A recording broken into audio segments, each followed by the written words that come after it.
Hello दोस्तों, मैं पंकज कुमार नए वीडियो में आप सभी का फिर से स्वागत करता हूं। और आज का वीडियो बहुत ही महत्वपूर्ण होने वाला है उन सभी एस्पिरेंट के लिए जो क्या 2025 का प्रीलिम्स अपना देने वाले हैं या फिर क्या 2026, 27, 28 की प्लानिंग कर रहे हैं। आज के वीडियो में हम लोग क्या करने वाले हैं, पिछले 3 सालों के पीवाईक्यू को एनालाइज करने के बाद में हमने क्या किया है, कुल 20 प्रकार के प्रश्नों को निकाला है। जिससे क्या यूपीएससी लगातार इन्हीं 20 प्रकार के प्रश्नों को बना रही है। बस क्या कर रही है, मतलब कि डाटा, फैक्ट और कॉन्सेप्ट को चेंज कर रही है और लगातार इन्हीं प्रकार से प्रश्नों को सेट कर रही है। तो आप आज मतलब का इस वीडियो में आज हम लोग क्या करने वाले हैं, इन्हीं टोटल 20 प्रकार के प्रश्नों को सॉल्व करने वाले हैं। तो इसके लिए क्या आप लोग क्या वीडियो को लास्ट तक देखिएगा और साथ ही साथ क्या वीडियो को लाइक भी कीजिए और चैनल को सब्सक्राइब भी कर लीजिए, क्योंकि इस प्रकार के वीडियो बनाने के लिए काफ़ी मेहनत लगती है और काफ़ी टाइम भी लगता है। तो अगर आप लोग सपोर्ट करेंगे तो इसी प्रकार से और भी वीडियो आते रहेंगे। तो चलिए शुरू करते हैं आज का वीडियो। और एक से लेकर के मतलब कि 20 तक जितने भी हम लोगों ने टोटल क्वेश्चन निकाले हैं उन सारे क्वेश्चनों को अभी सॉल्व करते हैं। तो शुरुआत हम लोग करेंगे कहाँ से, 2024 के पीवाईक्यू को, मतलब कि 2024 के पीवाईक्यू से शुरुआत करेंगे। उसके बाद में हम लोग जाएंगे 2023 फिर 22 में। तो चलिए शुरू करते हैं आज का टॉपिक को। तो सबसे पहले हमारा क्वेश्चन आता है कि जो कि कथन और कारण से संबंधित है। तो इसमें यूपीएससी ने क्या पूछा है, तो इसमें बोला है कि वैसे नॉर्मली क्या होता है, 2 कथन होते हैं और उसके बारे में पूछ दिया था। इसमें क्या है, टोटल 3 कथन है और 3 कथन से क्वेश्चन बनाया था। तो लगभग नया क्वेश्चन है, तो चलिए देखते हैं इसको। और इस प्रकार से अगर 2025 में भी मतलब कि क्वेश्चन बनने की संभावना बहुत ही अधिक है। तो क्या बोला, पहला कथन बोल रहा है, चट्टानों के अपक्षय के कारणों में से एक कारण क्या है, वर्षा है। तो बिल्कुल सही बात है। उसके बाद में क्या बोला है, वर्षा जल में घोल के रूप में कार्बन डाइऑक्साइड विद्यमान होती है। हाँ, तो ये भी बात लगभग सही है क्या, कि जो वर्षा जल होता है उसमें बहुत सारी गैसें विद्यमान होती हैं। उसके बाद में क्या बोला है, वर्षा जल में वायुमंडलीय ऑक्सीजन विद्यमान होती है। तो जैसा कि हमने पहले ही बताया, कई मतलब कि गैसें विद्यमान होती हैं, तो ऑक्सीजन भी विद्यमान होती है। तो इस प्रकार से अगर आप इसके जो विकल्प बनाए हैं यूपीएससी ने, वो कैसे बनाए हैं उसको देखते हैं। तो इसमें विकल्प बना है, कथन 2 और 3 दोनों सही हैं तथा कथन 1 की सही व्याख्या करते हैं। तो बिल्कुल सही, यानी कि इसका कथन 1 ए सही हो जाएगा, यानी कि राइट होगा ए। आगे भी पढ़ लेते हैं किस प्रकार से यूपीएससी ने बनाया है। उसके बाद में बोला है, कथन 2 और 3 दोनों सही हैं किंतु इसमें सही व्याख्या नहीं करते, मतलब कि कथन 1 केवल है जो सही व्याख्या करता है, यानी कि ऊपर 2 कथन दिए थे उसमें से केवल एक कथन सही व्याख्या करता है। तो बिल्कुल हमारा ये वाला गलत हो जाता है, क्योंकि दोनों कथन जो थे, कथन जो है एक की सही व्याख्या कर रहा था। उसके बाद में बोला है, कथन 2 और 3 में से केवल एक ही है जो कथन 1 की सही व्याख्या करता है। तो ऐसा भी नहीं है। उसके बाद में ना तो कथन 2 और ना ही कथन 3 सही व्याख्या करता है, तो ये भी हमारा नहीं है। तो इसके इस प्रकार से हमारा क्या हो गया, कथन ए, यानी कि क्या बोलते हैं, 7 का ए। तो यानी कि राइट आंसर क्या होगा हमारा, ये होगा। कथन 1 और 2 दोनों सही हैं, जो क्या कथन, मतलब कि 2 और 3 दोनों सही हैं और जो कथन 1 की सही व्याख्या करते हैं। उसके बाद में चलते हैं क्वेश्चन नंबर 13, यानी कि अगला सेकंड, जो कि जो बुकलेट सीरीज ए है उसका नंबर कौन सा है, 13वां क्वेश्चन है।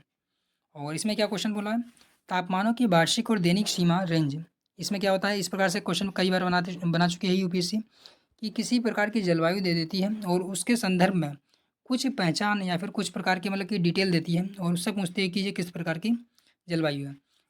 और अगर आपने पीवाईक्यू को देखेंगे तो आप देखेंगे कई बार यूपीएससी ने इस प्रकार का क्वेश्चन बनाया है। तो हम क्या करेंगे, इस प्रकार की फ्रेमिंग को भी देख लेते हैं, और जिससे अगर यूपीएससी आगे क्या करती है, अगर कई मतलब कि डाटा या कॉन्सेप्ट को चेंज करती है, तो आप इजीली मतलब कि क्वेश्चन आपका मतलब कि बड़ा हुआ होगा, बस आपको क्या कॉन्सेप्ट अगर आता है तो आप इजीली उसको सॉल्व कर पाएंगे।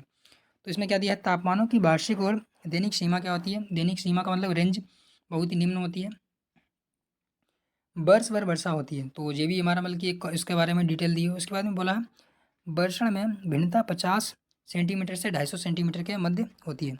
तो ये जो हमारी मतलब कि डिटेल दी है, ये एक तरीके से पुख्ता डिटेल है, इसके ज़रिए हम लोग क्या इजीली समझ पाएंगे कि इसका राइट आंसर क्या होगा। तो विकल्प यूपीएससी ने क्या बनाया है कि विषुवतीय जलवायु है, क्या यह विषुवतीय प्रकार की जलवायु की व्याख्या की जा रही है, 3 प्रकार की जलवायु है क्या, और उसके बाद में आर्द्र उष्णकटिबंधीय जलवायु प्रकार की है, या फिर पश्चिमी यानी कि समुद्री पश्चिमी तटीय प्रकार की जलवायु है। तो अगर आपने डिटेल में जलवायु वाला सेक्शन पढ़ा होगा तो आप समझ गए होंगे कि इसका राइट आंसर क्या है, डी, यानी कि समुद्री पश्चिमी तटीय जलवायु। तो इस प्रकार से भी यूपीएससी के आगे क्वेश्चन बना सकती है। तो चलिए अगला चलते हैं क्वेश्चन।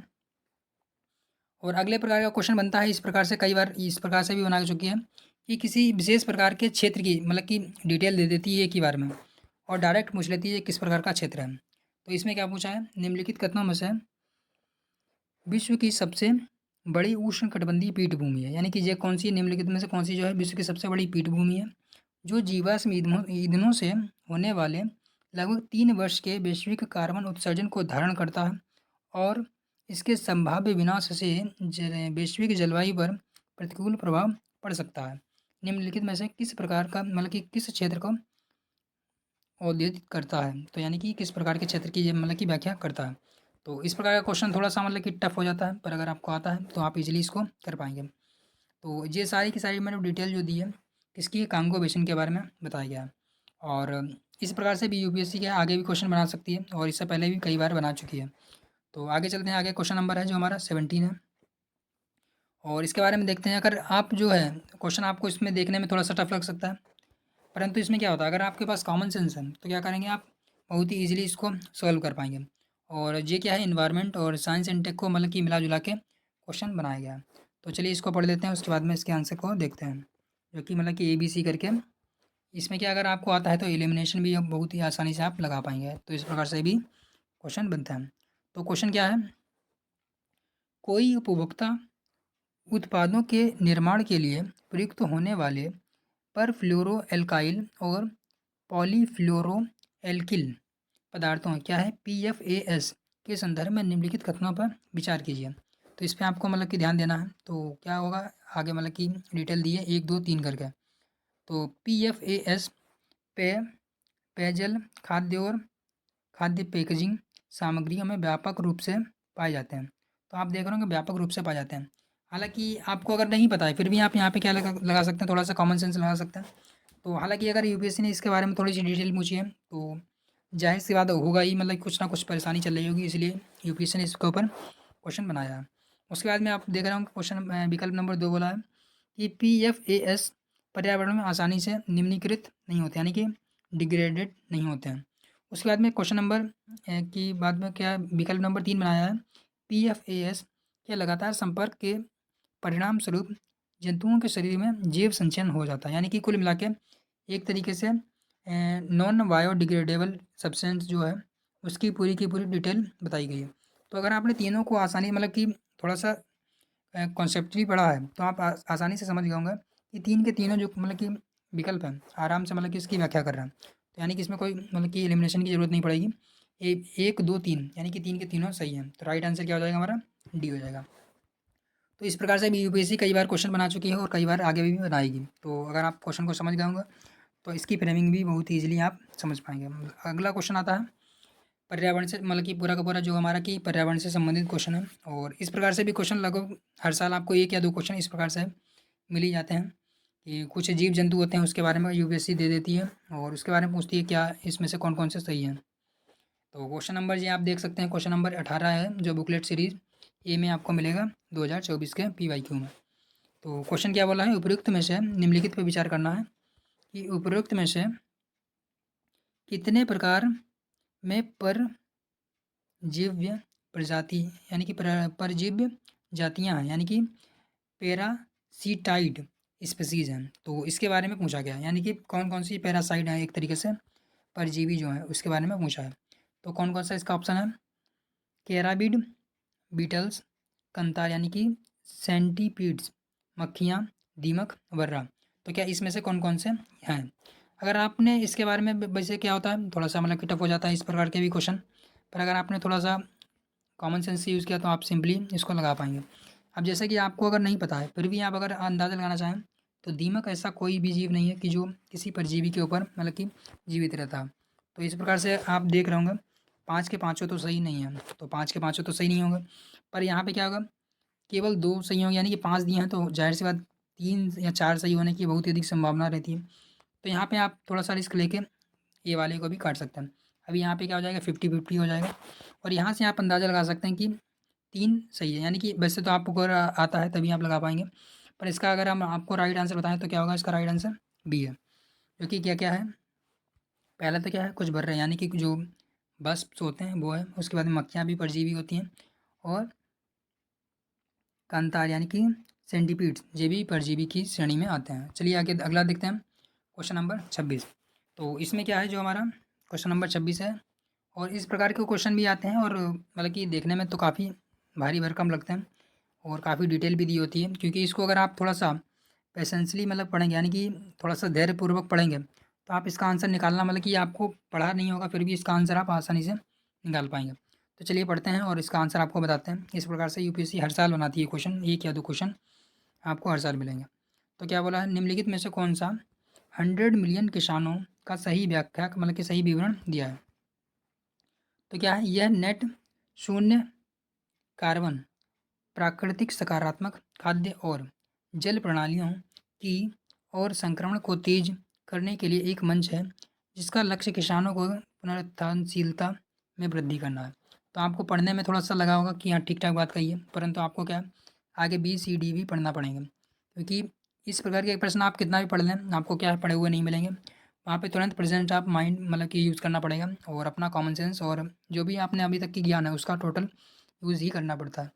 तो अभी क्या देखेंगे, यह एक बी वाला यह एक जैविक पशुपालन के विकास के लिए सहयोग क्या सहायता देने एवं सशक्त करने में इच्छुक व्यक्तियों और कृषि संगठनों का एक नेटवर्क है, जो अंतर्राष्ट्रीय गठबंधन है। तो ऐसा कुछ भी नहीं है, मतलब कि आप देख के ही समझ गए होंगे। उसके बाद में सी वाला बोला है एक डिजिटल प्लेटफॉर्म। तो डिजिटल प्लेटफॉर्म है जो कि पूरी तरीके से सेवा प्रदाताओं के साथ एकीकृत है और ब्लॉकचेन। तो ऐसा कुछ भी नहीं है, तो सी वाला भी आप आराम से काट पाएंगे। यह एक मंच है जिसका ध्येय किसानों को कृषक उत्पादक संगठन या फिर कृषि व्यवसाय संघ बनाने के लिए प्रोत्साहित करना। तो आप समझ रहे होंगे कृषि व्यवसाय ये क्या है, राज्य श्रेणी की मतलब कि राज्य की श्रेणी के अंतर्गत आता है और देश के पर्सनल मामला होता है, तो ऐसा कुछ भी इसमें नहीं होगा। तो इस प्रकार से अगर देखें तो अंतर्राष्ट्रीय स्तर पर मामला कौन सा बन रहा है, हमारा केवल ए बन पा रहा है। तो यानी कि 26 का आंसर क्या होगा, ए होगा। और इस प्रकार के क्वेश्चन को आप कितना भी पढ़ के जाएँ, आपको क्या है तुरंत ही उसका आंसर निकालना पड़ेगा। आप कभी भी पढ़ा हुआ नहीं मिल पाएगा, बहुत ही रेयर चांस होता है कि आपको क्वेश्चन जो है पढ़ा हुआ मिल जाए। तो 100 मिलियन यानी कि 100 मिलियन किसान की बात कर रहा है, तो ज़ाहिर-सी बात है इंटरनेशनल लेवल की कुछ बात होगी, और जो कि कार्बन न्यूट्रलिटी पे आ जाता है। तो इस प्रकार से आप क्या है 26 का ए आंसर आप ईज़िली निकाल पाएँगे। तो इस प्रकार से हम कितने अभी क्वेश्चन लगा चुके हैं, लगभग क्या 8 से 9 क्वेश्चन सॉल्व कर चुके हैं। और जो लोग वीडियो को अभी तक देख रहे हैं तो उसके लिए बहुत-बहुत धन्यवाद। और आप लोग क्या है कि वीडियो को लाइक भी करते रहिए, और वीडियो को लाइक करने के साथ-साथ क्या चैनल को सब्सक्राइब भी करिए, ताकि हम लोगों को क्या मदद मिल सके। अगला क्वेश्चन है, भारत में निम्नलिखित में से कौन सा कारपोरेट बांडों और सरकारी प्रतिभूतियों में व्यापार कर सकते हैं, यानी कि कौन कौन जो है कारपोरेट बांडों और सरकारी प्रतिभूतियों में व्यापार कर सकते हैं। तो क्या है, बीमा कंपनियां, पेंशन निधि, खुदरा निवेशक। तो इसमें से कौन सा सही है, तो इसमें से आप देख रहे इस प्रकार से क्वेश्चन बनते हैं, और इसमें आप क्या कर सकते हैं, इसमें क्या है एलिमिनेशन अगर आपको आता है तो एलिमिनेशन लगाना पड़ सकता है, मतलब कि ईजिली हो जाता है। तो आप देख रहे होंगे बीमा कंपनियाँ, यानी कि बीमा कंपनियाँ भी इस तरीके से मतलब बांडों का यूज़ कर सकती हैं। पेंशन निधि भी, और खुदरा निवेशक यानी कि जो छोटे निवेशक होते हैं वो भी कॉर्पोरेट बांडों का यूज़ या फिर सरकारी प्रतिनिधियों में व्यापार कर सकते हैं। तो इस प्रकार से इसका आंसर क्या हो जाएगा, हमारा डी हो जाएगा। तो इस प्रकार से भी क्वेश्चन यूपीएससी क्या है 3 से 4 क्वेश्चन इस प्रकार के पूछती है।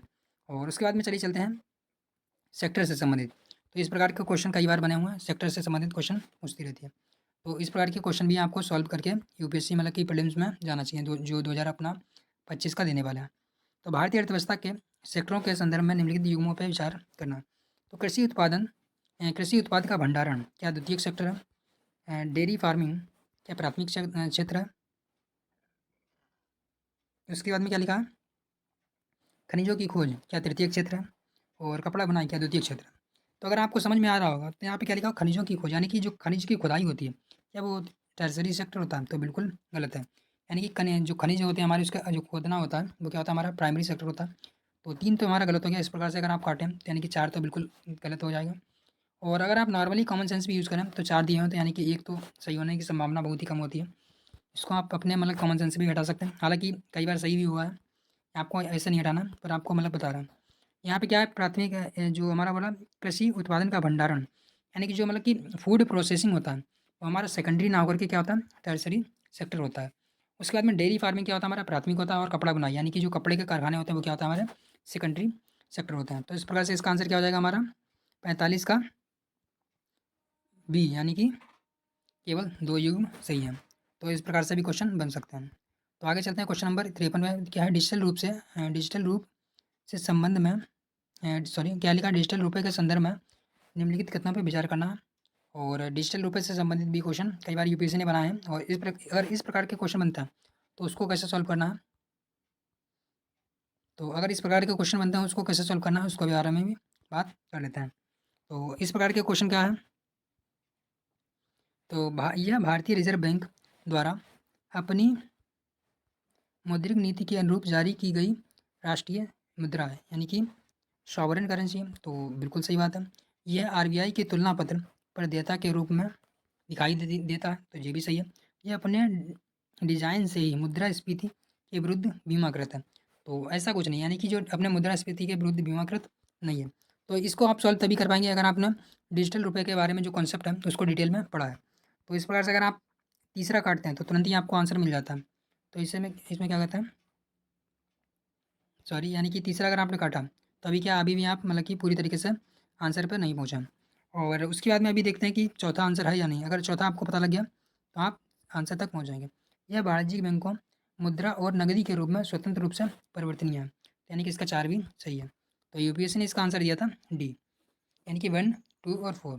तो अगर आपको इस प्रकार के क्वेश्चन आते हैं तो इस प्रकार से भी आपको सॉल्व कर सकते हैं। चलिए आगे चलते हैं क्वेश्चन नंबर 13 पे। संक्रामक और यानी कि इनवेंसिव जीव जाति स्पीसीज विशेषज्ञ समूह जो वैश्विक संक्रामक जीव जाति डेटाबेस विकसित करता है निम्नलिखित में से किस एक संगठन से संबंधित है। यानी कि एक जो डेटाबेस बनाता है जो कि संक्रामक, यानी कि जो कि क्या कहते हैं, संक्रामक और जीव जाति विशेषज्ञ के समूह से संबंधित डेटाबेस कौन बनाता है। तो क्या अंतर्राष्ट्रीय प्राकृतिक संरक्षण संघ, यानी कि international union for conservation, IUCN। तो अगर आपने थोड़ा सा भी पढ़ा है तो आप इसको बहुत ईजिली कर पाएंगे। यानी कि IUCN है जो कि रेड लिस्ट बनाती है और सभी प्रजातियों के बारे में बनाती है। तो आगे आपको इसको पढ़ने की भी बहुत ज़्यादा ज़रूरत नहीं पड़ेगी। तो अगर आपने इन्वायरमेंट से संबंधित अगर कोई भी क्वेश्चन आता है तो इसको आप इजीली इस तरीके से कर पाएंगे। यानी कि अगर आपने जो भी संगठन और अंतर्राष्ट्रीय सम्मेलन होते हैं उसके बारे में भी क्वेश्चन बनते हैं, तो यही आपको बताने का मेन मकसद था इस क्वेश्चन को रखने का। तो संयुक्त राष्ट्र पर्यावरण कार्यक्रम, UNEP है क्या, संयुक्त राष्ट्र विकास एवं पर्यावरण एवं विकास पर आयोग, यानी कि अंकटाड है क्या। उसके बाद में क्या है, प्रकृति के लिए विश्वव्यापी निधि, यानी कि world wide fund for nature, WWF है क्या, जब तो ये भी नहीं है। अभी हम लोग आ गए हैं क्वेश्चन नंबर, यानी कि ये वाला जो हमारा था 2023 का क्वेश्चन था। तो अभी हम लोग किस पर चल रहे हैं, 2023 वाले क्वेश्चनों पर चल रहे हैं। और 2024 के जितने क्वेश्चन थे हम लोगों ने सारे कर लिए हैं। अभी अगर इस प्रकार के क्वेश्चन आते हैं, जैसे कि आपने इससे पहले भी देखा होगा, इन सारे जो जीव हैं इनका यूज़ यूपीएससी अपने 2024 के क्वेश्चन में भी कर चुकी है और जो 2022 का इसमें भी इनका यूज़ किया है। और वहीं अगर आप देखेंगे तो 2021 में भी इसी प्रकार के जीवों के बारे में कई बार क्वेश्चन पूछा है।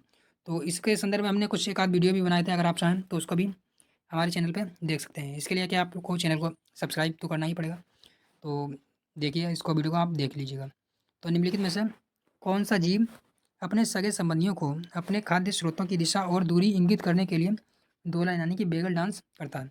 तो अभी आप देखिए, अगर आपने पढ़ा होगा तो आपको बहुत ही ईजिली लग सकता है क्वेश्चन, परंतु मेन एग्जाम में क्या होता है, बहुत ही कन्फ्यूजिंग हो जाता है अगर आपको नहीं आता है तो इसका राइट आंसर आपको सीधे सीधे बताएं तो क्या होगा, मधुमक्खी। तो मधुमक्खी जो होती है अपने मतलब कि सागे संबंधियों को क्या बेगल डांस के जरिए बताती है कि खाना किधर है। तो अगर इस प्रकार के क्वेश्चन आते हैं इसमें क्या करिए, आप नॉर्मल सा कॉमन सेंस की यूज़ कीजिए या फिर अपने आसपास जितने भी अवेयरनेस होती है उसको अगर आपने थोड़ा बहुत ध्यान दिया, तो मधुमक्खियाँ आप देख रहे होंगे भिनभिनाती रहती हैं हर समय। तो किस लिए भिनभिनाती हैं, तो वो क्या करती हैं, खाने के बारे में बताती हैं अपने सगे संबंधियों के बारे में, मतलब सगे संबंधियों को।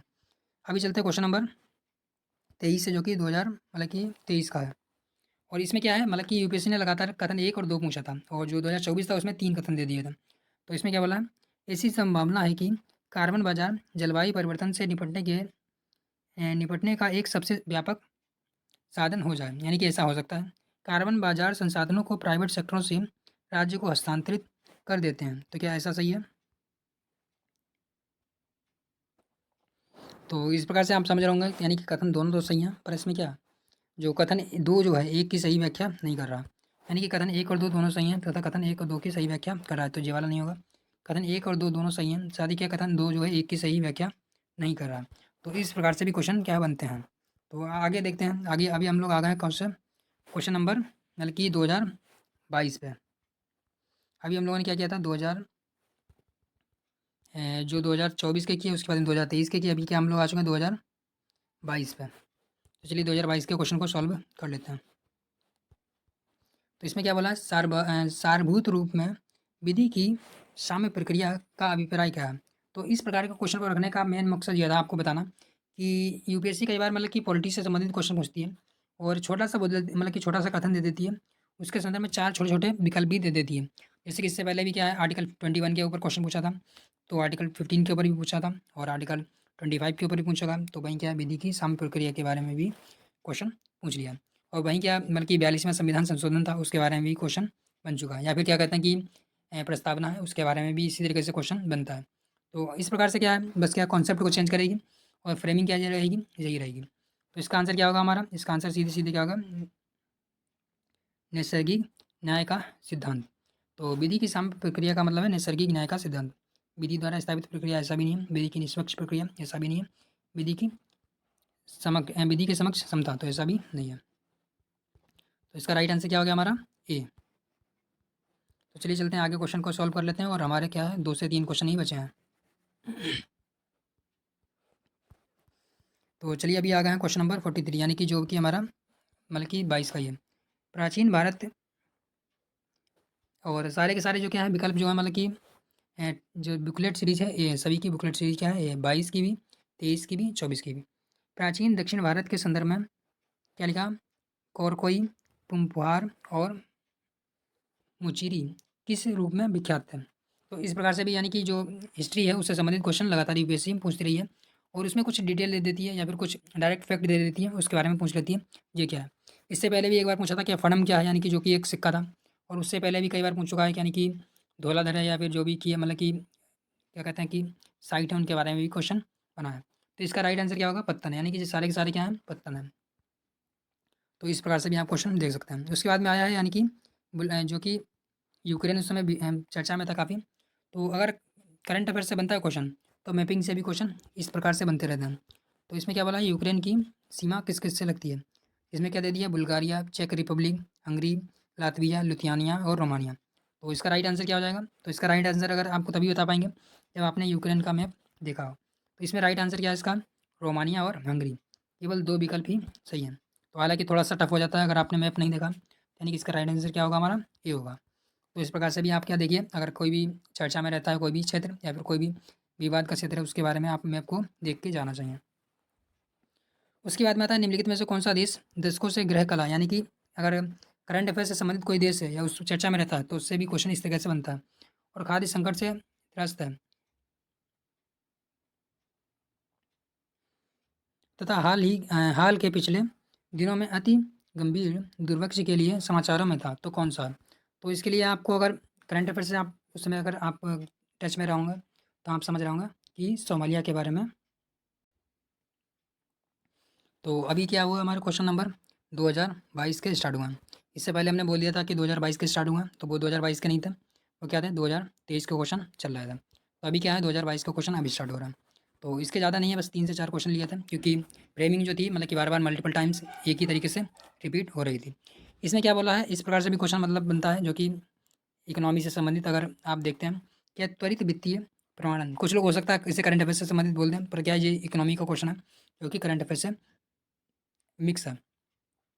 त्वरित वित्तीयन प्रमाणन यानी कि रैपिड फाइनेंसिंग इंस्ट्रूमेंट और त्वरित ऋण सुविधा यानी कि रैपिड क्रेडिट फैसिलिटी निम्नलिखित में से किसके द्वारा उधार दिए गए जाने वाले उपबंध हैं।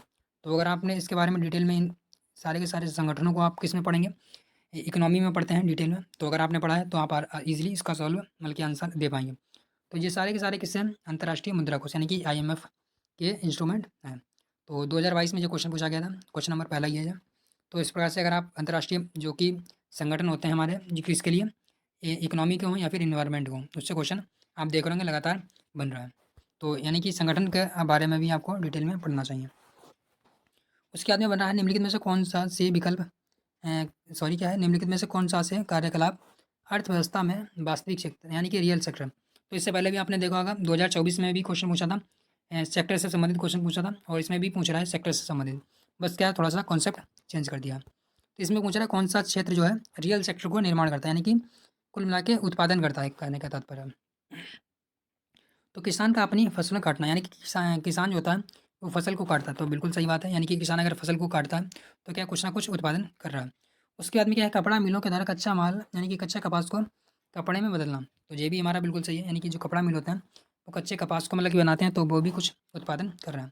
उसके बाद में किसी वाणिज्यिक बैंक का किसी व्यापारी कंपनी को धन उधार देना। तो आप यहाँ पे समझ रहे होंगे कि उधार देना क्या कोई निर्माण कार्य तो नहीं है, यानी कि रियल सेक्टर सेक्टर में तो नहीं आएगा। तो यानी कि तीसरा काटते ही हमें क्या आंसर तुरंत मिल जाता है। तो इस प्रकार से भी आप क्वेश्चन को सिंपली मतलब कि सॉल्व कर पाएंगे, जिसे कहते हैं कि एलिमिनेशन मेथड। तो इस प्रकार से आप अगर चौथा नहीं पढ़ते हैं फिर भी आंसर आज आपको मिल गया, पर आपको क्या चौथा भी पढ़ना है। किसी कॉरपोरेट निकाय का विदेश में रुपये अंकित मूल्य के बॉन्ड जारी करना। तो यानी कि चौथा भी हमारा नहीं है। अभी आता है किसी संगठन या कंपनी के द्वारा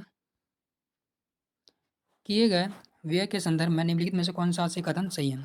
तो यानी कि इस प्रकार से क्वेश्चन बनते हैं, यानी कि दो कथन दे दिए जाते हैं और सबसे सिंपल क्वेश्चन इसी प्रकार के होते हैं कि एक और दो कथन दे दिए जाते हैं और इसमें पूछा जाता है कौन कौन से सही है। सबसे सिंपल और सबसे नॉर्मल क्वेश्चन यही होता है।